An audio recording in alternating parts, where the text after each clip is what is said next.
এরপরে হচ্ছে আমাদের 2 দিন পরে কি আছে? পহেলা বৈশাখ। খবরদার, এই পহেলা বৈশাখে কি আমরা পান্তা ভাত ইলিশ দিয়ে সকালবেলা উঠে অথবা দুপুরবেলা ডিজে গান বাজিয়ে এগুলো খাওয়া যাবে নাকি? আপনি খান, সমস্যা নাই, কিন্তু এই দিনে কেন খেতে হবে? এই দিনে কেন ডিজে গান বাজাতে হবে? এই দিনে কেন হিন্দি সাংস্কৃতিক আমাদের মানতে হবে? খবরদার, এটা 3 প্রথায় আমাদের পহেলা বৈশাখে এসেছে। 1 নম্বর হচ্ছে, প্রথমত আগের রাজা এবং প্রজারা ছিল, খাজনা পরিশোধ, তো রাজাও খুশি প্রজারাও খুশি, তখন খুশিতে একটা আনন্দ উপভোগ করত। দ্বিতীয় নাম্বার পর্যায়ে চলে এসেছে এই যে পহেলা বৈশাখ, এটা হচ্ছে শুধুমাত্র দোকানদার যারা ছিল, দোকান যারা ছিল, এই সময় তারা শুভ হালখাতা তৈরি করত। যখন সারা বছর বাকি ধার দেনা খাওয়ার পরে আমরা যারা ধার দেনা খেয়েছি তাদেরকে দোকানের টাকা পরিশোধ করে দিয়েছি, দোকানদারও খুশি, আমি টাকা পরিশোধ করতে পেরেছি, এজন্য আমিও খুশি, এজন্য সবাই মিলে মিষ্টি মুখ করে আনন্দ উল্লাস করত। আর এখন বর্তমান যে পহেলা বৈশাখ উদযাপন হয়, এটা কিছু মানুষের মুখোশ হয়, এটা বাদুড়ের মুখোশ হয়, ইঁদুরের মুখোশ থাকে, বিভিন্ন মুখোশ আমরা নিয়ে বিভিন্ন জায়গায় গামছা একটা কাঁধে মেখে অথবা রং ধুনো মেখে আমরা বিভিন্ন রাস্তায় হয় হুল্লা মিছিল করতে থাকি, আছে না নাই? এটা হলো প্রকৃতপক্ষে হিন্দুদের সংস্কৃতি, এটা পালন করা সম্পূর্ণ হারাম, নাউজুবিল্লাহ বলেন। এই যে বাদুড়ের মুখ, বাদুড়ের বাহন, এগুলো হচ্ছে পেঁচা, এগুলো সবকিছু দেখা যায়, এই মূর্তিগুলো তৈরি করে আমরা মুসলিম জাতীয় এই কালচারে আবদ্ধ হয়েছে, ঠিক কিনা? খবরদার, এগুলো পালন করা যাবে না। আবার চায় অনেকেই পহেলা বৈশাখের কাছে পানি চেয়ে, সমস্ত সময় তারা পহেলা বৈশাখের কাছে পানি চায়, আছে না নেই?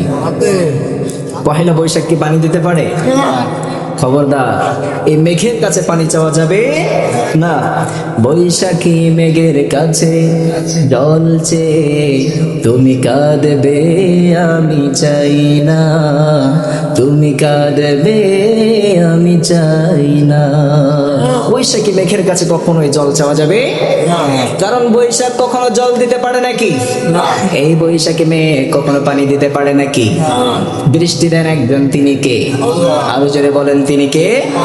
আল্লাহ বললেন, আল্লাযী জাআলা লাকুমুল আরদা ফিরাশান ওয়াস সামাআ বিনাআ ওয়া আনজালা মিনাস সামাই মাআন ফাআখরাজা বিহি মিনাস সামারাতি রিযকান লাকুম ফালা তাজআলু লিল্লাহি আনদাদান ওয়া আনতুম তা'লামুন।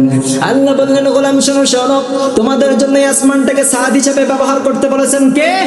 এই আসমানটা তোমাদের জন্য ছাদ হিসেবে ব্যবহার করেছে রব্বুল আলামিন। বললেন, আল্লাযী জাআলা লাকুমুল আরদা ফিরাশান ওয়াস সামাআ বিনাআ ওয়া আনজালা মিনাস সামাই মাআন ফাআখরাজা বিহি মিনাস সামারাতি রিযকান লাকুম ফালা তাজআলু লিল্লাহি আনদাদান ওয়া আনতুম তা'লামুন। রব্বুল আলামিন বললেন, এই তোমাদের আসমানটা ছাদ হিসেবে দিলাম তোমাদের সুস্থতার জন্য, তোমাদেরকে সুন্দরভাবে মেইনটেইন করার জন্য এই আসমানটাকে আমি ছাদ হিসেবে বানিয়ে দিয়েছি।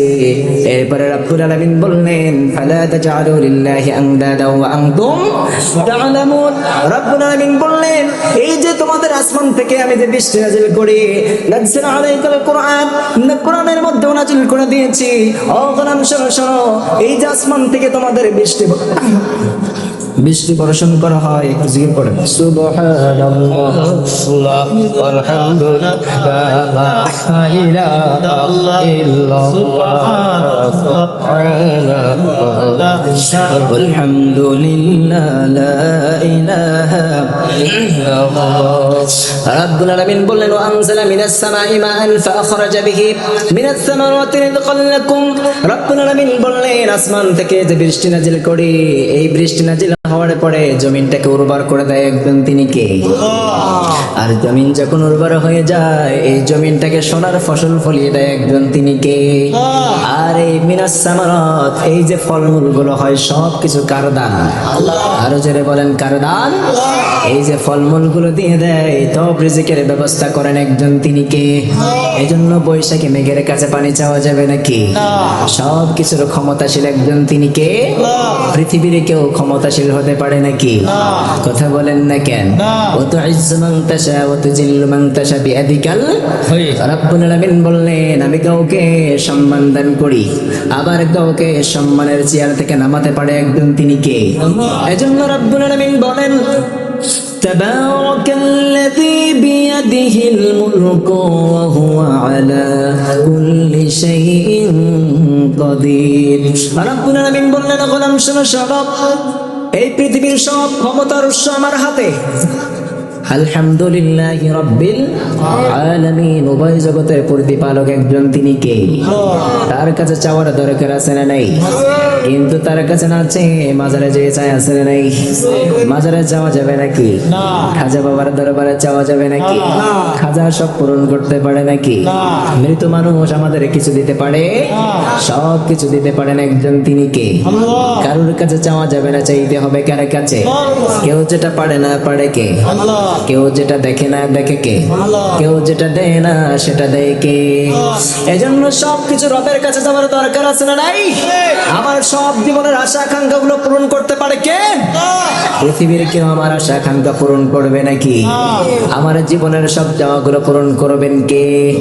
রাব্বুল আলামিন বললেন, ও গোলাম, এই পৃথিবীর শুরু থেকে নিয়ে শেষ পর্যন্ত যত মানুষ আমি রাব্বুল আলামিন দুনিয়াতে পাঠাবো, সব মানুষ একত্রিত হয়ে আমার কাছে সব চাওয়াগুলো যদি একের পর এক বলতে থাকে, কেউ যদি বলতে থাকে, ও রব আমাকে প্রধানমন্ত্রী বানান, আমাকে সব সম্পত্তি দান করেন, আমাকে দুনিয়ার সমান সম্পত্তির মালিক বানিয়ে দেন, একের পর এক সবার চাওয়া যদি পূরণ করেন, বিশ্বনবী বললেন রবের দরবার থেকে 1 ইঞ্চি পরিমাণ সম্পদ কমতি হবে না, কারণ সবকিছু পারেন একজন, তিনি কে?